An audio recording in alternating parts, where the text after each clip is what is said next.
Hi friends, welcome to Mahika truths. పురాణాల ప్రకారం అంజనాదేవి ఎంతో అందంగా ఉండేది. అయితే తనకు శాపం కారణంగా భూలోకంలో జన్మించింది. తన బిడ్డకు జన్మనిచ్చినప్పుడు శాపం తొలగిపోతుందని ఒక కథ ఉంది. వాల్మీకి రామాయణం ప్రకారం కేసరి హనుమంతుని తండ్రి. సుమేరు రాజ్యానికి రాజుగా ఉండే కేసరి తండ్రి గురుడు. అంజనాదేవి తన శాప విముక్తి కోసం 12 సంవత్సరాల పాటు శివుడిని స్మరించుకుంటూ కఠినమైన తపస్సు చేసిన కారణంగా హనుమంతుడు జన్మించాడు. అందుకే ఆంజనేయుడిని శివుడి అవతారంగా నమ్ముతారు.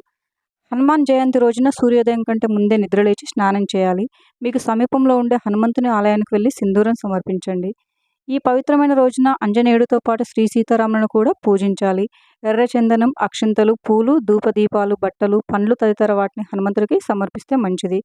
హనుమాన్ జయంతి వేళ హనుమాన్ చాలీసా మరియు సుందరకాండ పఠిస్తే మంచి ఫలితం ఉంటుంది.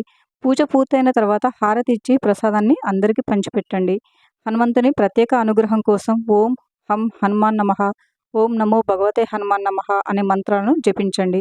హనుమాన్ జయంతి రోజున ఉపవాసం ఉండి నేలపైనే నిద్రించాలి. అలాగే ఈరోజు హనుమాన్ చాలీస కూడా పఠించండి. హనుమాన్ జయంతి రోజున ఏదైనా ఆంజనేయ స్వామి ఆలయానికి వెళ్ళి స్వామివారిని దర్శనం చేసుకోవాలి. గుడిలో హనుమంతుని ముందు నెయ్యి లేదా నూనెతో దీపం వెలిగించండి. ఆ తర్వాత హనుమాన్ చాలీసాను 11 సార్లు పఠించాలి. ఇలా చేయడం వల్ల హనుమంతుడు సంతోషించి ప్రత్యేక ఫలితాలు వచ్చేలా ఆశీర్వదిస్తాడని చాలామంది నమ్ముతారు. అంతేకాదు హనుమంతుని అనుగ్రహంతో జీవితంలోని సమస్యల నుంచి ఉపశమనం పొందొచ్చని విశ్వసిస్తారు. అంతేకాదు మరియు భక్తి శ్రద్ధలతో ఆంజనేయ స్వామిని పూజిస్తే శనిదోషం నుంచి విముక్తి పొందవచ్చని చాలామంది నమ్ముతారు. Thank you for watching friends. ఈ వీడియో కనుక మీకు నచ్చినట్లయితే వీడియోని లైక్ చేసి మరిన్ని వీడియోస్ కోసం మా ఛానల్ని సబ్స్క్రైబ్ చేసుకోండి.